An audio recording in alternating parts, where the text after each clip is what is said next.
В центре зала всего два музыкальных инструмента. За пальцами виртуозов, бегающими по клавишам, даже не успеваешь проследить.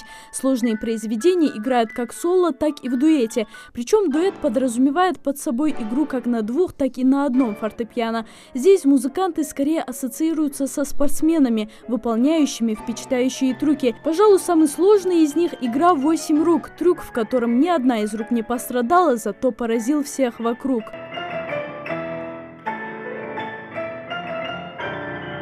Российский конкурс-фестиваль фортепианных ансамблей учащихся музыкальных школ и колледжей открыли в акустическом зале ИНГУ. В его концертную программу вошли выступления гостей конкурса из различных регионов, а также профессиональных музыкантов, которые будут оценивать навыки участников.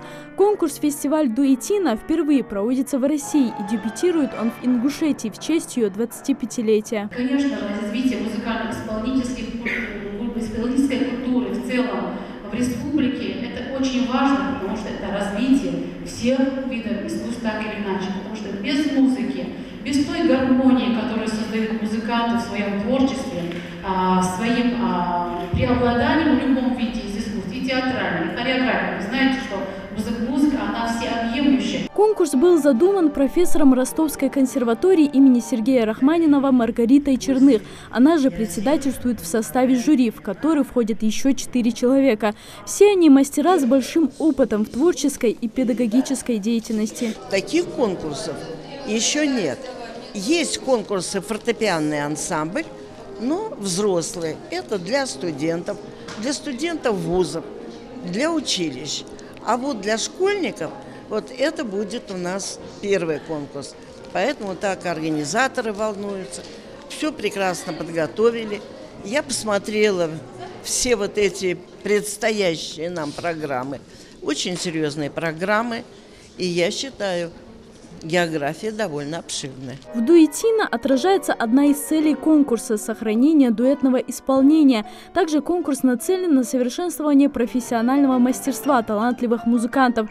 В нем участвуют только пианисты, однако в концертной программе преобладающие звуки фортепиано все же дополняются другими музыкальными инструментами.